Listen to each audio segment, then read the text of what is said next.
Cool. You guys ready to actually talk about the topic that we Yeah. picked? And scene. Here we go. The transfer portal. That's our topic at hand today, huh? I can remember when the transfer portal was like the new thing, kind of like, when NIL announcement happened and everybody was like, it's going to be the end of the NCAA. And it's just like, okay, right, well, obviously not. But that's how everybody, responds to changes for college athletes. It's literally like, what is it that Stewie Griffin like meme where he's just, or that video where he's just like, I don't like change. Every single person when new stuff comes up. And I mean, the transfer portal is now being referred to as college free agency, right? And everybody is so mad about it. And the most recent one, biggest one, is Oklahoma's quarterback is going to be kind of on the move. It entered the transfer portal. Which one? Well, Spencer Rattler is gone. Yeah. Rattler is gone. But yeah, I mean, the person that started for them is, and why is his name completely escaping me right now? Williams. Williams, yes. He went to Texas, that's why. He's gonna be in the transfer portal. He's in the transfer portal, and his dad says, it's about NFL development, and maybe he will stay at Oklahoma. I think it's one of those things where he wants to kind of kick the tires on who the new coaching staff is and be like, all right, I feel like this guy can get me ready for that next level. So I'm going to stay at Oklahoma, or these people are not getting me ready, or I don't think they can. So I'm going to head off to wherever. And it's like, it is the biggest story because he unseated a Heisman favorite for the starting position at Oklahoma. Rattler was the guy that was at the top of the list coming into the season. And, Caleb Williams takes over that spot and now is going to look at leaving. But like, transfer portal, first of all, what do you guys think of the transfer portal? And as somebody who never had a thought about transferring, but also didn't have the same type of there was no transfer portal, obviously, when I was in college in 2005, 2009. But what do you guys think about the transfer portal? And what were your initial thoughts as soon as they announced that there was going to be this sort of way of leaving one school to go to another? Justin, what do you think? I mean, I think it's good for the sport. Speaking from the coaching and scouting side, I mean, there's a lot of people out there, or kids, that are looking to get on tape if they're looking for the professional level. There's as far as, hey, I can go get more playing time here, or even if it's not just tape, even if it's just I want to play, I want to have more minutes, or I want to have a better opportunity to be seen by coaches, or I want to, or even just like I want to play and have my family come see me play, right, instead of watching me on the sideline. Like those are real conversations that happen, and you can find other opportunities that fit within your narrative of what you want out of a college experience.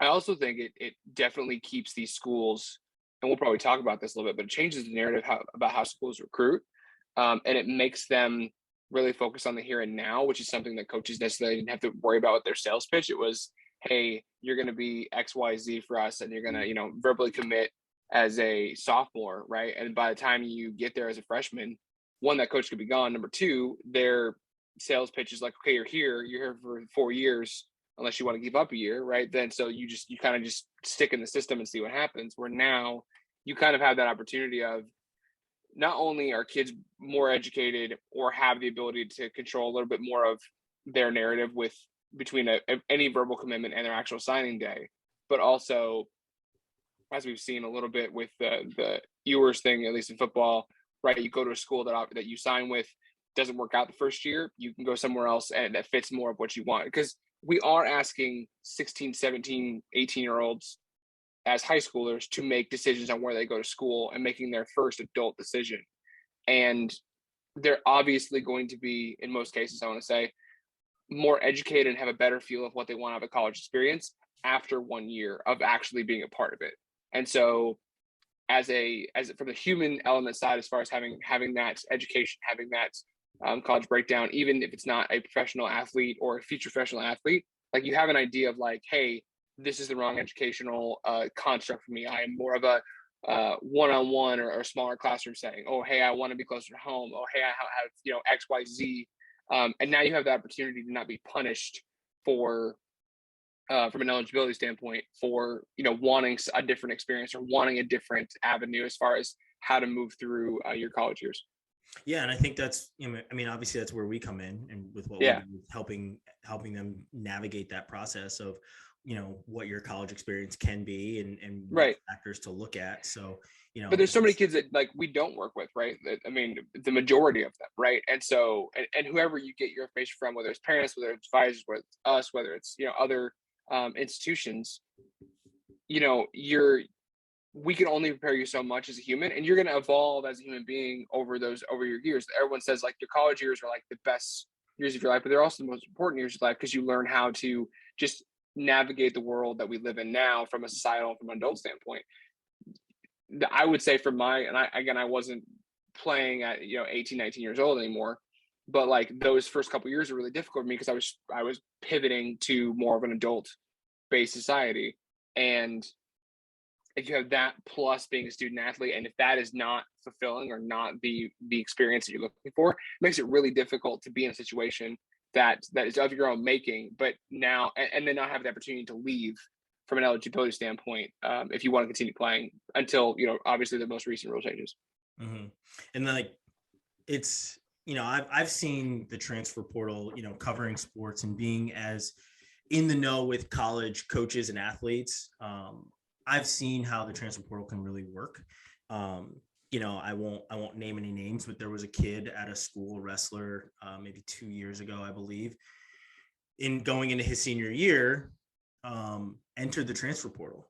And if he's me as a, college senior in 2009, if he wants to transfer, he has to, go to admissions, and he has to go to his coaches, and he has to, talk with his parents. He has to do all these things in 2009. However, in 2021, 2020, 2019, I believe it was, he didn't have to talk to anyone. He literally hit up academic compliance or whoever else. And they were like, you want to transfer? You want to enter the transfer portal? Here's the paperwork, sign it, and you're done. He didn't speak to his coach. He didn't speak to his parents, his dad or anything else like that. The coach found out because it was announced, like we announced it, so-and-so is entering the transfer portal. And, the coach, like I immediately text the coach and I'm like, hey, like, why is this happening? Like, is he unhappy? What's this? What's that? And he's like, honestly, you knew about him transferring before I did because he can enter the transfer portal and do whatever he wants. So I think that that's like one of the bigger gripes for people is that these athletes don't really have to face anyone when making a decision. And obviously you shouldn't have to, face anyone when making a decision for yourself. I'm completely here for athletes making decisions based on their own merits and mine. Yeah. However, let's call it what it is. College athletes are a bit impulsive. Like, for them, wait, 18 and 19-year-olds are impulsive? I mean, go figure, right? For them, outside of Stetson Bennett, who, won the national championship last night for Georgia, the grass is normally always greener.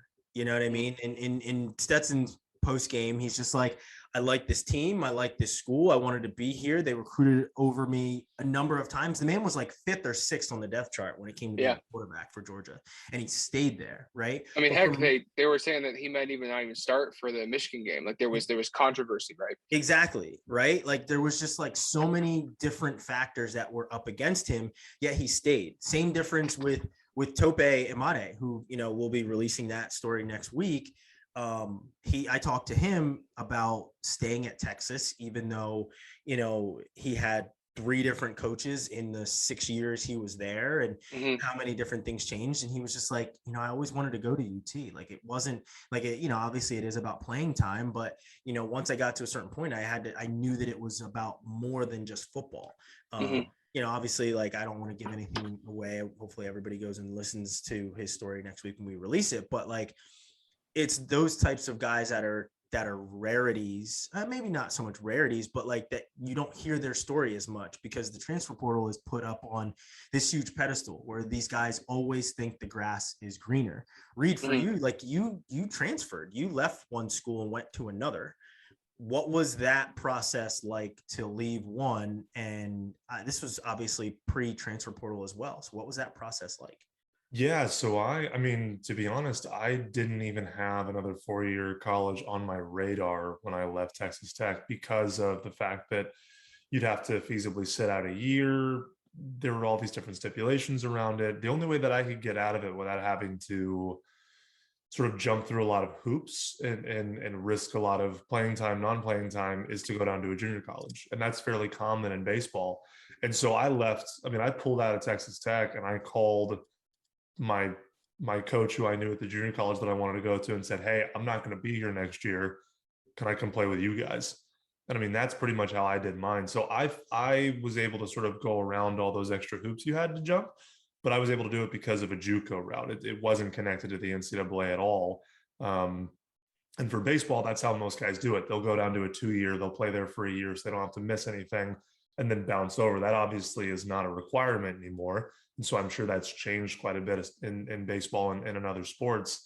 But from the student athlete side, I mean, to be honest with you, it's sometimes for me at least, like I was embarrassed because I felt like I kind of got bamboozled by the whole thing. Like it's you sort of go through the recruiting process and you have all these expectations. And if you're not looking at a school holistically, which again is a lot of the reason why we made the company that we did, you can really get drawn in by a lot of the flash, by a lot of the conversations you're having with coaches, by a lot of the promises that are being made during that process. And then when you show up, there's kind of this like, ooh, moment of what of those things are true? What of those things were said to get you to campus? And before, the emphasis was just on recruiting. We just had to get you on campus, and then it was really hard to leave. So we pretty much had you in the hopper, and we could pull you if we needed you, or we could recruit over you if we didn't. With the introduction of the transfer portal, now there has to be a focus on retention. And to me, a lot of the transfers I agree with you, there is a level of like, it's almost like it's kind of sexy right now to transfer and to have that option. I think that's definitely an element. I think kids picking schools for mostly athletics and not taking the holistic aspect of their college experience is another big aspect. But I also think it's these coaches who for years knew that all they had to do was recruit you, get you to the school, and then you pretty much were locked in unless you wanted to jump through a lot of hoops. And now they have to give you a reason to stay, or if you're a good enough player, or if you have an interest in doing something different, you can just leave. You have that leverage card now. Mm-hmm. And to your point, the OU quarterback situation right now, he played at a level last season where he's earned the right to make that coach earn his commitment again. Yeah. They've got a new coach coming in. I don't blame him at all for saying, "Hey, I'm going to open this up. I'm going to see if other people can offer me XYZ. I'm going to make you sell the school back to me." Because when I came, I signed up for a Lincoln Riley program at OU. That's not what I'm getting anymore. So I need to now be convinced that this is the right place for me. And to be honest, I'm fully in favor of that. I think he's taking advantage of the opportunity that has been given to him. And he earned that through his play and through his actions. That, I think too, the transfer portal, we focus so much on, all the statistics that are coming out and the number of kids that are in the transfer portal and whatever it might be. I do think it's very high right now because it's new, because coaches have not adapted to what that new environment looks like. They need to learn how to retain players. I do think that it's definitely high compared to what it's going to balance out to. But if you look at the statistics on the NCAA website, the numbers are not aggressively different than what they were before. There's just a new avenue for kids to move. I mean, you're talking about, and don't get me wrong, it's sizable from a statistics standpoint, but at most you're talking anywhere from between like 4 and 6% difference as far as the kids that are transferring. And maybe those are kids that now just they're not too scared to have a conversation with their coach and tell them they're unhappy. They're not, they feel confident to be able to get themselves out of a bad situation without having to go through potentially 2, 3, 4 people of the administration at the school they're with that made them unhappy, that creates sort of a stressful environment for them to try and get out of that situation as an 18, 19-year-old kid who may not have that conflict management skills. It gives kids an opportunity to move and not sacrifice a year of school potentially and have to retake those classes, thus making school even more expensive, thus potentially leading into more any type of financial aid money. Yes, headcount sports are going to be a little bit less, but you still have to pay for general housing, food, miscellaneous, whatever it might be, if you're not a scholarship person, or sorry, if you are a scholarship person. So I just think it provides a lot of empowerment for those kids. So as someone who went through it, I would have loved to at least have the option to be able to look at that and know that, hey, there's a way out of this where I don't have to sacrifice so many things, especially watching coaches, administrators, pretty much anybody else involved in the process can just go. Mhm. And there's not these rules and stipulations. Now there's contracts and things like that, and they may have to pay fines or whatever else, but schools are traditionally paying those contracts or paying off those fines or paying off those implications. So who cares? Those guys are leaving. I mean, yeah, you're right. I mean, in that regard, Coach O, they paid him a couple million to leave LSU, right? Like they're like, hey, your contract is up, like, or your contract's not up. There's still a good amount of money left on your contract. We need to get out of this. Here's all the money. You can, go chill by the pool, right? And he even said, he's like, I'm going to enjoy life. Yeah, I mean, Notre Dame had, I think, like 40 or more $1 million on the payroll at one point in time, with like one coach plus Charlie Weiss plus somebody else, right? Mm-hmm. And then Kelly, right? Like it was like because of all the termination fees. Reed, real quick on to piggyback on what you said. There was from 2019 to 2020 to 2021 thus far, there's been a 70% increase in the number of transfers across the board. As far as number of transfers, it did spike. However, I think you're correct on that, like the plus or minus 4 or 6% moving forward, because the NCAA and coaches are going to adapt. Like we're not going to see this, like this spike may be the new norm of where we live, but I don't think it's not going to be exponential or even linear. I think it's going to definitely taper off because coaches will adapt. They always adapt. But I do think specifically with the new athlete empowerment kind of era that we're moving into for college athletes, with NIL, with the transfer portal eligibility available now for immediate transfer, I think we're going to see kids not waste time or not suffer through bad locations or bad fits for them as much. And I think we're going to also see it trickle down to not just your star players being in the news, but like the amount of kids per school. For example, I was looking at one chart where it was like women's soccer, right? And like Arkansas has 9 transfers or something, 7 or 9, somewhere in that ballpark, of girls going to that program from different programs next year for next fall, right?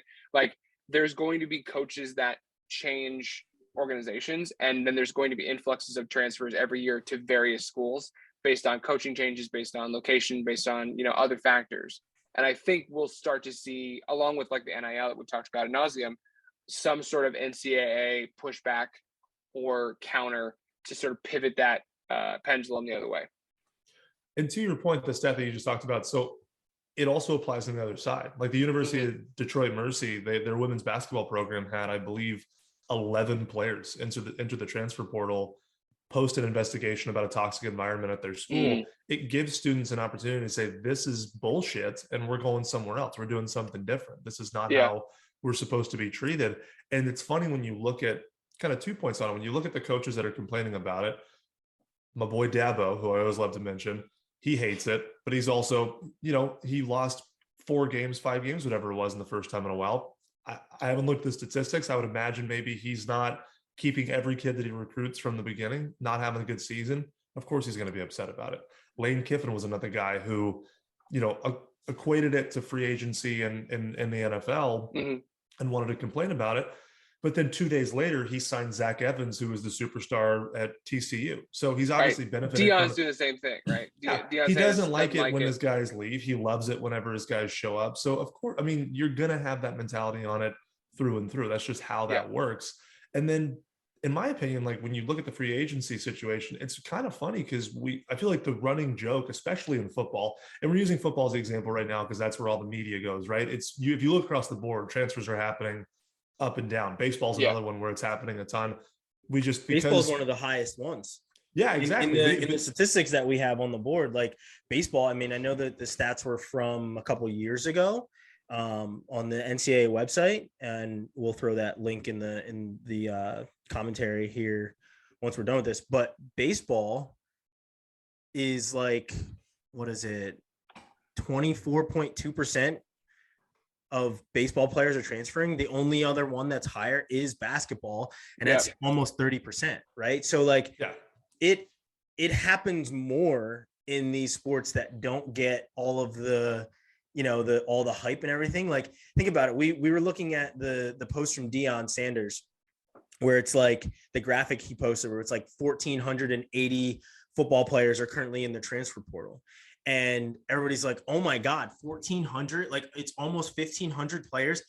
If you look at these other sports, there's more players on the move in these other sports. It just so happens that everyone is paying attention to NCAA football, but like it happens everywhere. The other article that we had in the doc, I believe it said some women's basketball teams had as many as 5 players in the transfer portal. So it's just like it's all over the place. You know, me being a Florida State fan, I'm obviously paying attention to what they're doing.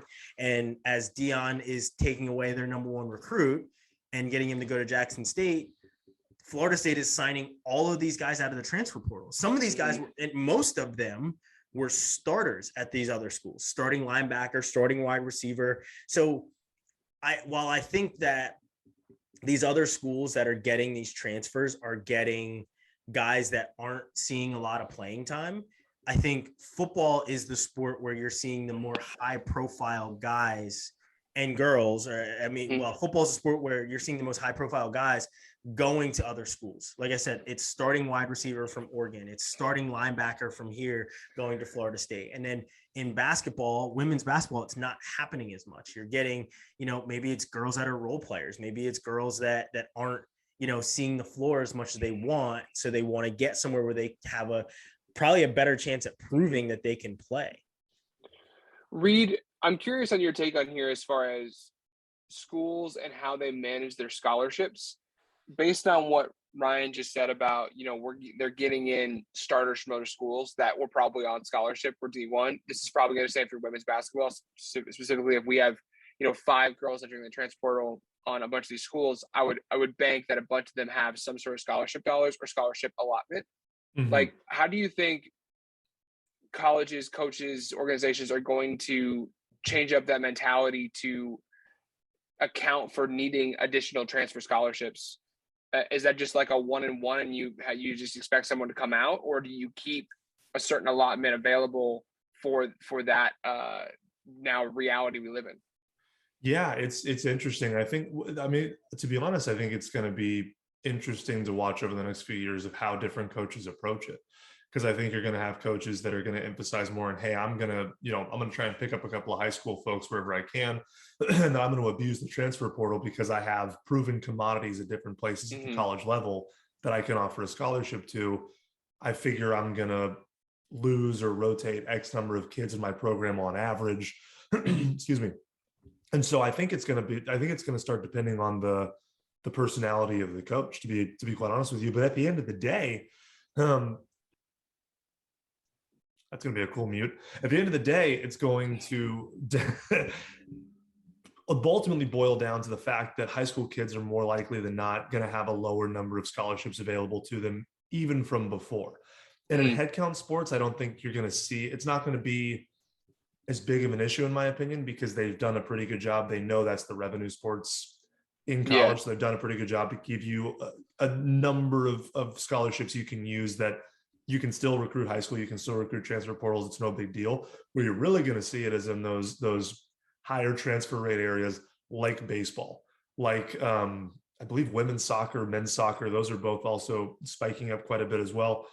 Equivalency sports that only have X number of scholarships, not anywhere close to the number of kids that they have. So they're having to give up percentages and whatever it might be. It's going to become a weird numbers game, but I think ultimately high school kids are more than likely going to have lower opportunities to pick up scholarships directly out of high school, because you're going to put that money more often than not with kids that can do the job at the college level. It's a safer bet for their money.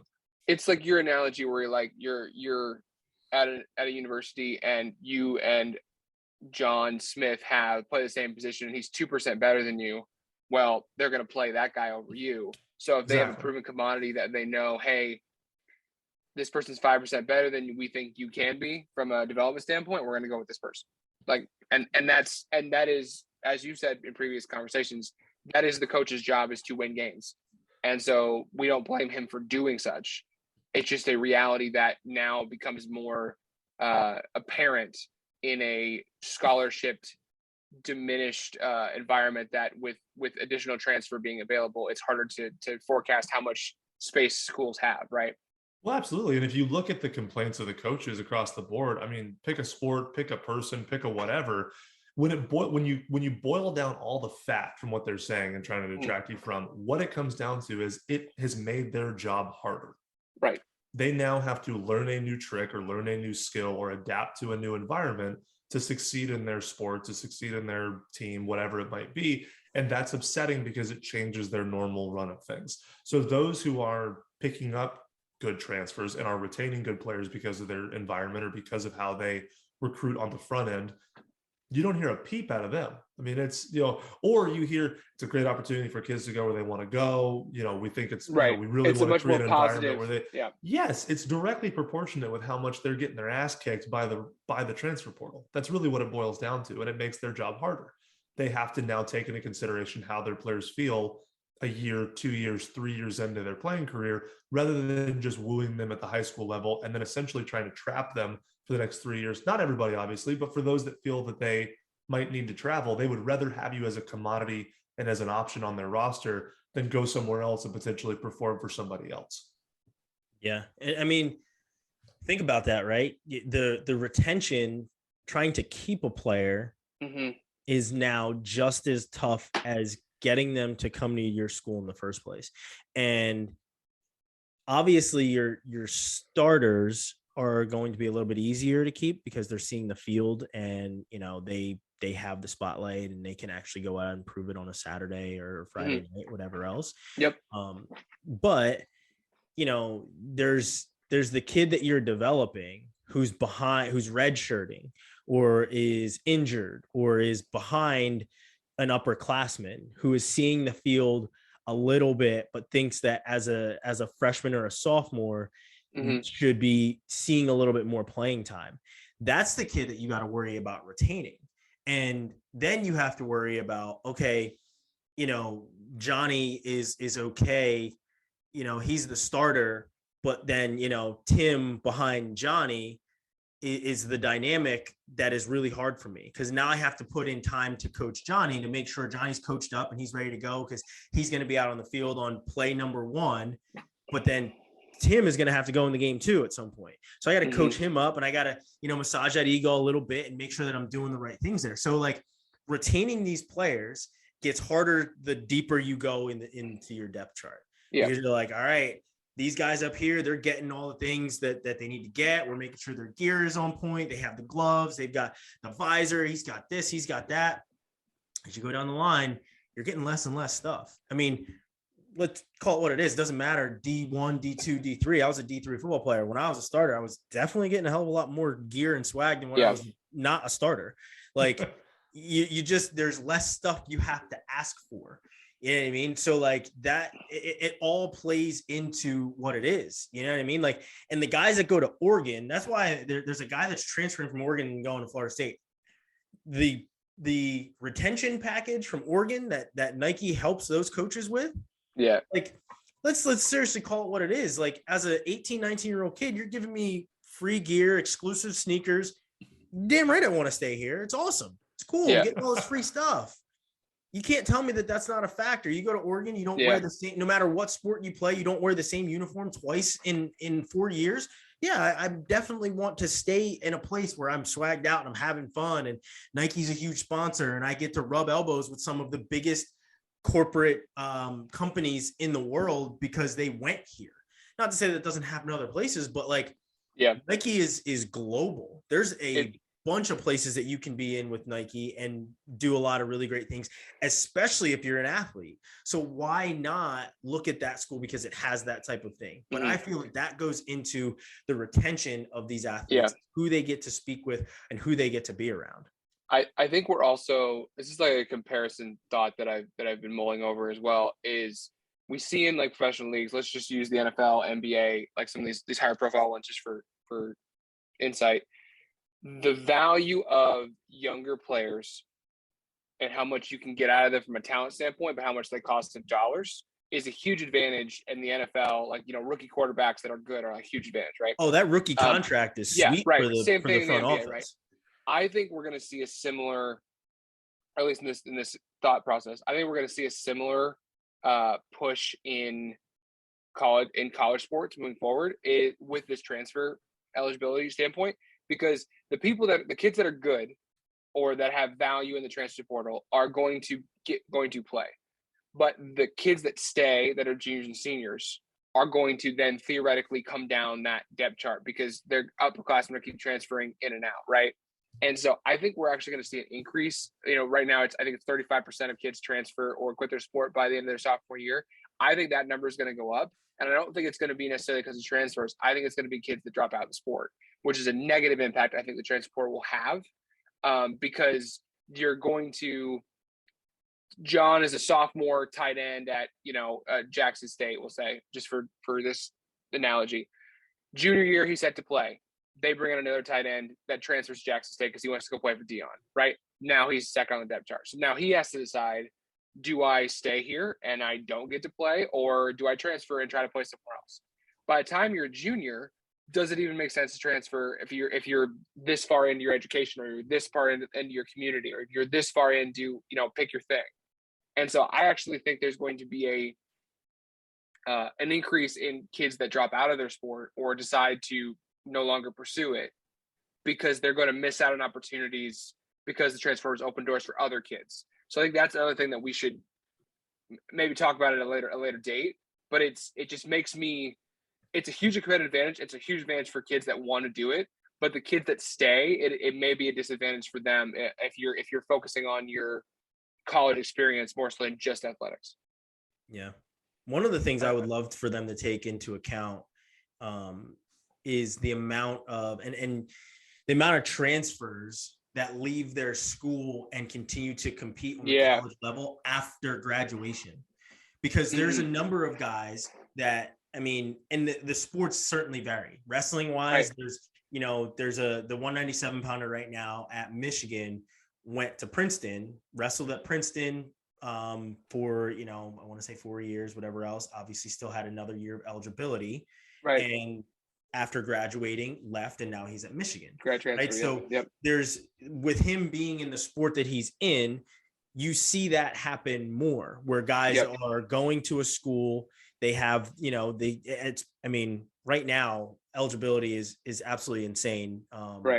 There's a Iowa wrestler, Michael Kemmerer, right now, who's been in school for 7 years because of all this COVID stuff. They've got an Iowa basketball player that's been there for 6. So he had a medical red shirt, and then he had there's an Olympic red shirt, there's a medical red shirt. Like in Michigan has it the same way, where there's a guy that was on the Olympic ladder. He took a Olympic red shirt. He took 2 Olympic red shirts and an additional red shirt, like just straight up red shirt. And he's back in the lineup this year. He's been in college for 6-7 years. So like these things, he stayed at Michigan the entire time, no transfer. But a lot of these things are what are affecting these transfer rates, because these guys are graduating, but they're still transferring. I wonder if they're taking that into account when it comes to these transfer rates with guys that are like, all right, I'm done with my schooling here, but I want to go get a master's and I'm going to transfer, but I'm going to continue to play sports. My understanding that those are included. The number that I was associated with that we really track is the before your junior year, right? And that's the kicker.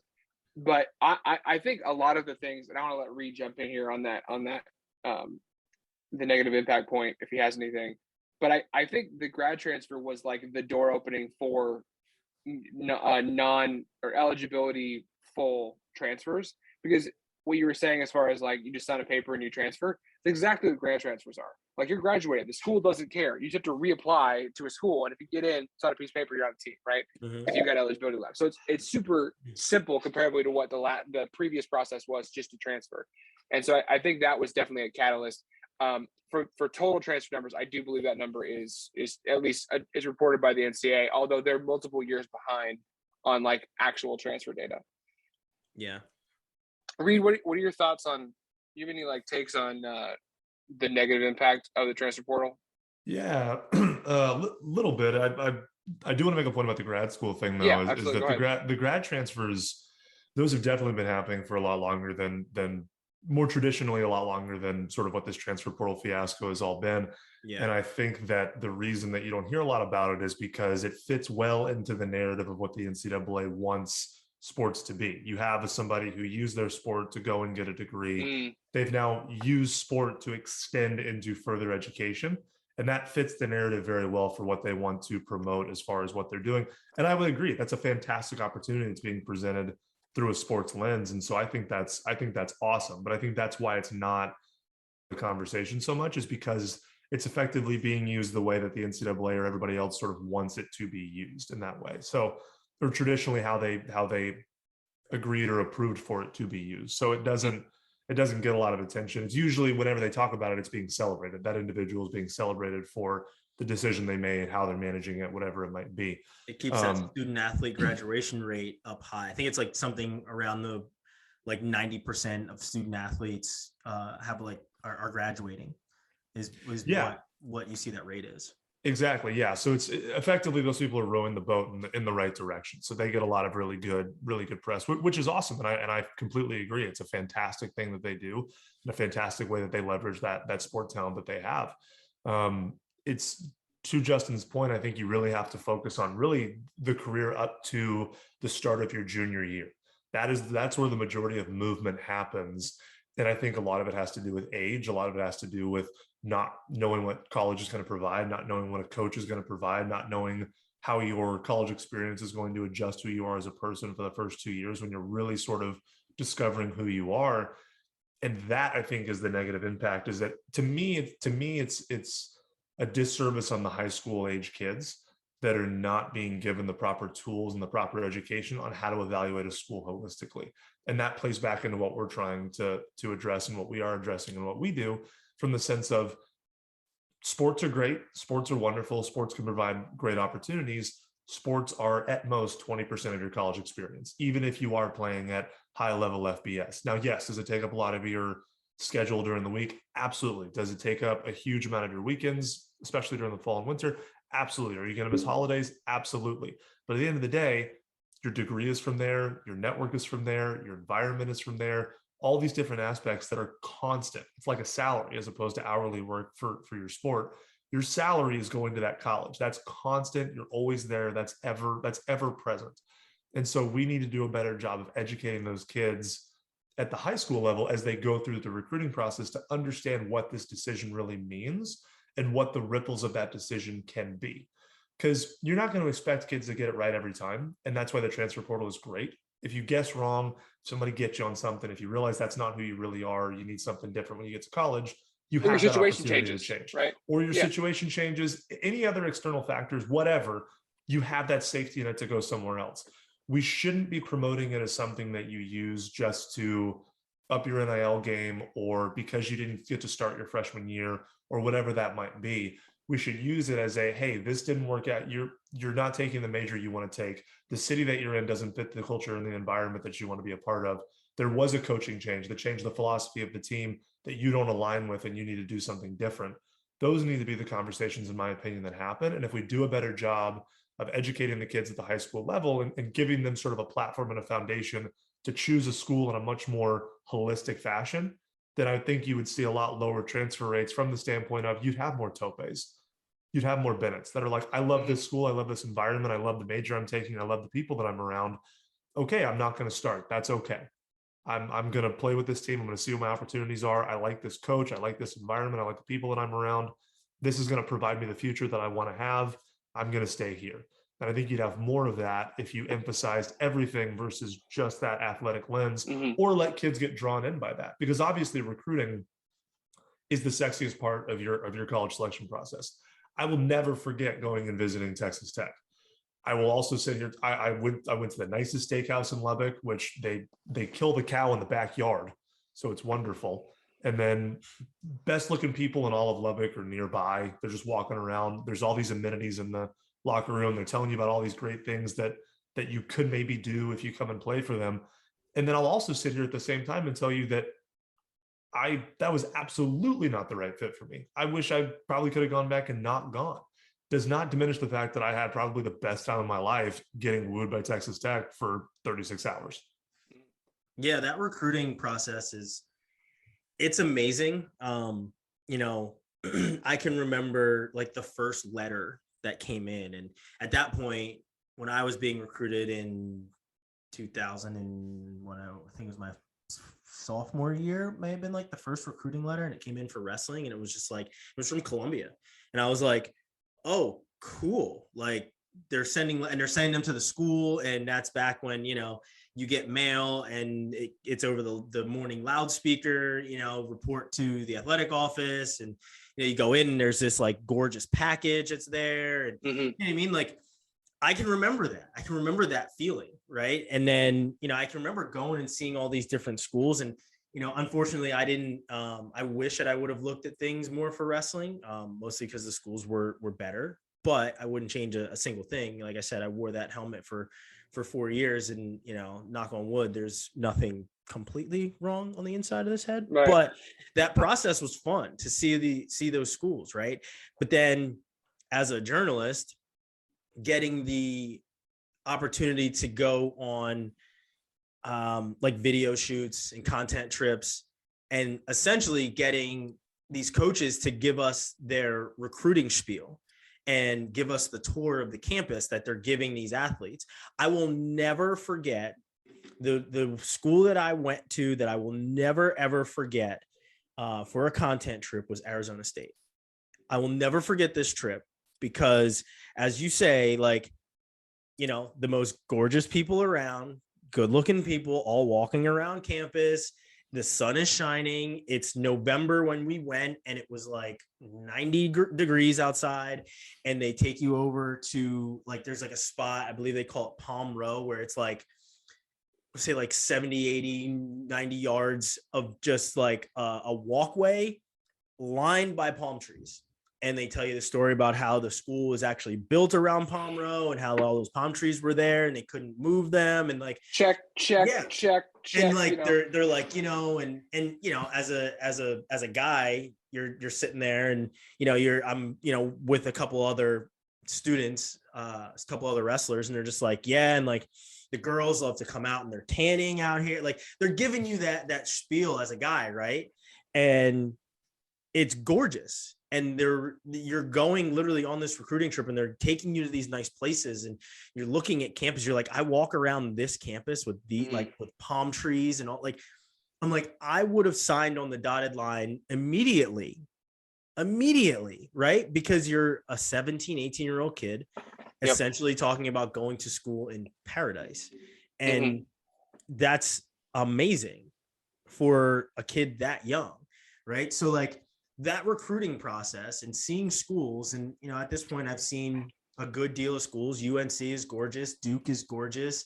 You know, those schools have they have Olympic sport weight rooms. So, you know, football has their own weight room. Olympic sports have their own. So like, if you're an Olympic sport, you don't have to worry about the biggest team on campus taking up all the room. Right. So like, you have all these amenities when it comes to recruiting, and yet the arms race continues because you go to all these different schools, and as gorgeous as it was at Duke, it was just as gorgeous at UNC. It's 10 times better at Oklahoma with all the amenities that they have at theirs. Like, I've never seen a facility like Oklahoma's. It's incredible, right? Like the 40 times or laser time, the posts come out of the ground. Like, there's iPads on the squat racks. All of these things are incredible, right? And you remember, kids are leaving these top level A1 amenities to go somewhere else. And I think as you said, you know, the Dabos and the Lane Kiffins that have an issue with the transfer portal until it works out in their favor, it forces them to not be the reason why kids want to leave the iPad laden weight rooms and the, you know, the gear laid out, you know, dressed to the nines. It forces these coaches to be more than coaches and, you know, to be true role models. And that's the problem that a lot of these people have with the transfer portal is, oh, now I have to be a decent human being, essentially. Not to say that coaches are horrible human beings. I've had a ton of amazing coaches, but you also hear the horror stories of, you know, the Urban Meyers kicking the kicker. I mean, it was the pros, but you trying to tell me that Urban Meyer had the crew that he had at Florida and there was nothing that went on there that he had to, you know, essentially brush under the rug? Like, I'm sure that these things happen at all these different schools.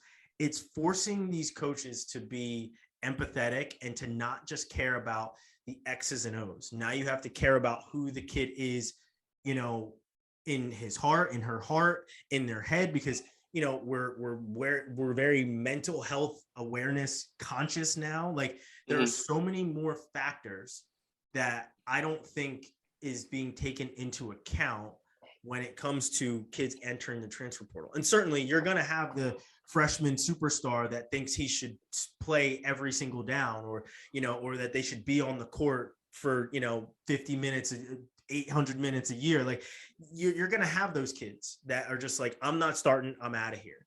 You're going to have those, but you're also going to have the kids that are just like, man, like, I'm not getting the attention and I'm not fostering here. This isn't building me. I need to go. Like, these coaches aren't the coaches that I are, you know, the good coaches for me. They're not the people that I thought they were when they were sitting in my living room telling me how awesome I was. So, like, that bait and switch that Rowan talks about, where he said he sat in the room at Ohio State and went with his brother when his brother was being recruited by them. And he was like, they couldn't do that to me. You know, Rowan was literally sitting there saying, well, I've already seen the spiel. I've already seen all of it, you know, so you can't give me the spiel that's going to make me come to the school. You have to be real with me. You have to be, because, you know, he's already been there and he's seen it. So it's truly forcing, the transfer portal is forcing coaches to be more like Dion, who is investing in his players and working with the obviously he has more assets at his disposal when it comes to getting, you know, Michael Strahan suits and, you know, making sure that his guys are, you know, dressed well when they travel and everything else. But he's also doing the work. He's investing in his players to get the best that he can get out of them. So I can't blame these high level recruits for wanting to go to Jackson State and play for a guy that does that and isn't just worried about the X's and O's. He's worried about whether you're eating at night. He's worried about if you're safe. He's worried about all of these things because he's doing it more from a parent level of worrying about his athletes than he is about a coach level, worrying that you're dropping to the correct depth, or that you're covering the right part of the field, or that you're spying the quarterback when you're supposed to be spying the quarterback, or you're running the right route. Two quick notes on what you said, Ryan, before we wrap up. One, I think it'll be interesting to see as coaches figure out what their new recruiting retention plan is, where donorship money goes, as opposed, does it go to facilities or does it go to other investments in technology or programs or whatever, as far as we still got to spend this money to get recruits or to get people to sign, regardless of what program it is. Development. Yeah, honestly. that absolutely, that could be absolutely one of the avenues. But it's like, what is the thing that draws in these kids? Excuse me. And then the second point, I'm interested to see, with that new strategy, we're moving into an age where today's 15, 16, 17-year-olds are a very different human as far as communication, ability to handle stress and failure, for lack of better words, and additional just components of how they've grown up. And how does college sports help them succeed from a coaching standpoint, from an infrastructure standpoint, from a programs and technology standpoint, that best suits them moving forward, right? We've had a whole bunch of online education the last 2 years through COVID. recruiting is now done a lot through digital manners right now, as well as the on-site stuff. And how do we pivot to, a world where everyone has learned everything digitally and is on their phone and, is really just chewing up everything digitally, but also does not have the human interaction need nor just component to like how they've grown up, right? Because like, I talk to 15-year-olds, that are in my family, and they're like, yeah, I have friends all over the world. I've never met them in person. They're all on the phone, right? Mhm. It's all Snapchat and TikTok and whatever. So they don't necessarily need or haven't had to facilitate that like one-on-one in-person community. And how do they adjust to a campus lifestyle that is much more old school or pre this generation in infrastructure standpoint? Yeah, recruiting definitely got harder when COVID hit because Yeah. they had campus lockdowns. The recruits weren't allowed on campus. Right. The coaches couldn't go visit. You couldn't do it. So everything was virtual. You saw some people get creative, and these coaches started shooting campus virtual tours. So it got real. You had to get creative. You had to be able to show off your campus, and Yep. The coaches had to be, as I said before, more than coaches. You had to get on camera. You had to speak. Right. You had to be the marketable genius and show off your campus, but you were going to be doing it in front of a camera. So everything you said, you had to be very direct about it. Mhm. You couldn't, they had to kind of recruit as a group. You could, because you're sending out the same virtual video. You're only going to shoot one. While normally you're going to have conversations with these guys. You're going to sit them down. You're going to talk to them. You're going to show them campus. You're going to tell them some things about some spots on campus that you're not going to tell this recruit about, but you're going to tell this recruit about, right? Right. So there's those different factors. Now, recruit, or at least when recruiting was essentially shut down, the recruiting dead period that they had to, be personable. They had to be on camera, and they had to tell the same story and give the same perspectives. So, that definitely changed out. And maybe at some point I talk to one of my coaching friends and see what they had to employ in order to, kind of navigate that dead period of recruiting, because it was really hard, especially because of how long that dead period went. And you had kids that were like, I don't know where I'm going to school yet. Class is starting a month. Right. I would argue that Go ahead, Reed. I would argue that the recruiting during COVID, like you said, Ryan, was probably pretty sobering for a lot of coaches as well, because the exact reason you said, they don't necessarily have the crutch in a lot of situations to look at this nice thing, look at this fancy thing, look at your $10,000 locker, look at your new turf field. It's this is who I am. This is the program. I'm the coach. This is who you're interacting with. And it forced them to kind of go back to the basics in a lot of senses of like, can you build a connection with this kid? Can you make them feel comfortable with this decision? Can you provide? Now, do I wish that it would stay that way? Absolutely not. Kids deserve to go visit campuses. They deserve to see where their environment is going to be. Mm-hmm. That is a critical aspect of making that decision for college, for recruiting, for anything. But I think that year, it probably woke a couple coaches up in the sense of like, oh, I myself I have lost the ability to build connections with these kids, whether it be an age difference or I've relied too much on my external environment or whatever it might be. And you would hope that that would be sort of a slap in the face for some people, as far as like, I got to start repositioning how I focus on what I'm talking to these kids about, or how I'm going about this recruiting process. And I would hope that that would be a positive wake-up call for some coaches during that COVID period. Yeah, the retention versus acquisition of these players, that balance for coaches and coaching staffs, and as well as administrations, is very big deal now, more so than ever, because of the transfer portal, and because of how fluid the recruiting process is. They have to be personable. They have to be genuine people. You can't really be, we are, you can't really be that type of coach that just walks in and says, we are Alabama, we are Ohio State, this is just who we are. And the kid's gonna be like, okay, well, I want to do this, this, and this. Can I do that on your campus? What's the NIL experience like now? There, like I said, I was watching the All-America game the other day, and NIL was number 3 on this kid's list. Like it was it was school, it was sports, it was NIL. Those are the top three things that were his factors of going to UT, and UT is starting to invest in NIL. So, that goes into the retention of these athletes. Certainly the schools that are last to embrace these new platforms are going to be the ones that you see kids transfer from the most, because they don't feel like they're being fostered. They don't feel like they're getting the things that they feel they deserve: playing time, attention from coaches, NIL opportunities, you name it. The course offering, like, it just might not work, and they're going to be out the door. So that retention you got to really put your efforts in there.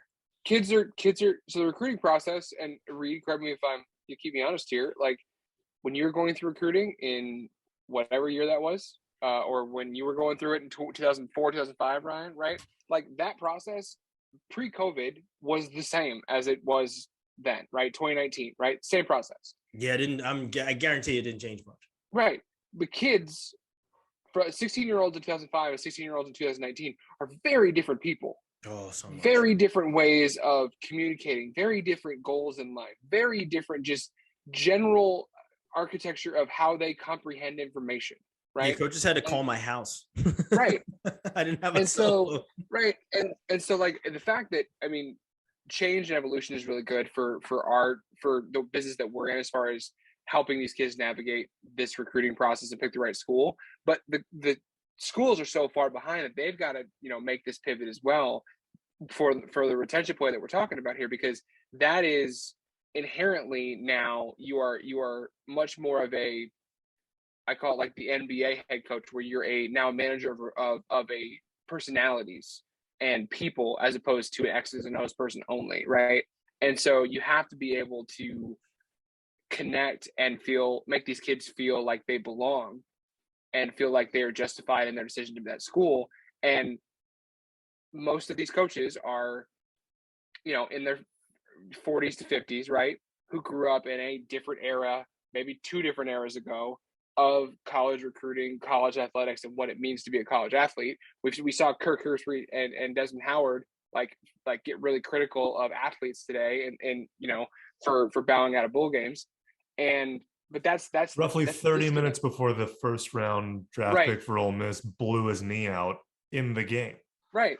And so, like, the disconnect between what kids want today and the things they value and what coaches have been selling up to 2019 and maybe still today is very different than what they were doing in 2005. So having this sort of, premonition of like, hey, we need to adapt, and the transfer portal pushing that narrative, like, now you have to adapt to be a retention base, is going to be good in the long term for college athletics, no doubt. It's really just like this next 2 to 3 years is going to be very, very up and down, and there'll be some waves that crash into the rocks pretty hard as we go through this. Yeah, I would agree entirely. I mean, I think at the end of the day, I feel like we sort of bow tie any one of these conversations with the same theme of, like, if you just choose to invest in the well-being of student athletes, whether it be at the high school level, at the college level, at the retention level, this stuff tends to fix itself. The coaches who are doing that, the individuals who are doing that, who are looking at it and saying, what can I do for the benefit of the student athlete, tend to have, in the long run, a really successful run. The people that try to take advantage of the situation and make it transactional tend to struggle. The problem with that, and you're correct, Reed, but athletic departments and boosters do not necessarily care about that. They care about wins. Completely agree. And so those two things are often, that's why Charlie Strong got fired at UT, right? He was a human being first coach and a leader of men, as he put it, right? And Tom Herman came in and was like, football only, everything else is not a thing, right? And so and we were 500 either way. Right. And the dichotomy of that is, a lot of times those are they're not parallel items. They're crossovers. They butt heads. And so trying to find this new narrative of, like, we care about feelings now, we coaches, okay, and that's more so their language, like, but that is a reality of how we live in. Like, if you piss off a family, or you make if you make a kid feel unwelcomed, or they're not valued at a program, they will leave, and you no longer have that asset for your roster that you spent however many dollars recruiting and how many hours recruiting. Now that asset's gone, and you lost. It's not there. It's gone for forever. And I hate to play it as an asset game, but that's when you're a football coach or a volleyball coach or a field hockey coach, like your depth chart is your assets of what you can use to win a game.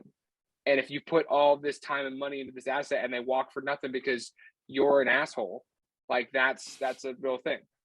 Yeah, you're only as good as the assets that you have, and you have to, go figure. Investing in your athletes turns out to be a good thing when you invest in them holistically as people, as well as a touchdown scoring commodity, a home run hitting commodity, a 3-point shooting commodity. Like, as much as you invest in them as who they are between the white lines, you gotta invest within the person of who they are in the classroom, who they are when they're sitting in their dorm room or their apartment playing Xbox or PS5, right? Like, you have to know who these kids are.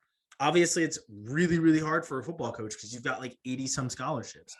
It's way easier for a wrestling coach who doesn't have as many, or a basketball coach who certainly doesn't have as many. But that's the cross that you have to bear. It's going to be tough, but you have to invest in these athletes. And if you don't invest in these athletes, they're going to go somewhere where they're going to get that investment. It's a business. The coaches and universities should treat it as such. You have to retain talent. You have to recruit talent. You have to invest in talent. Like, that's what this is. And if we're going to enable and push the narrative that we like, that being a student athlete at the college level is a full-time job, they should be treated as full-time employees in this right of being like, they have rights, they need to be invested in, they need to have the ability to feel like they're valued and they have room to grow. And if they don't, they have the opportunity to go find another opportunity, right? Like, that's where we live. And that's the way it should be, in my opinion. Reed, any final thoughts? Invest in the kids. No, that's always going to come back to that. Coaches get paid to win games, and now you're going to win games when you give a shit about your players, because they will stay and they will work hard for you.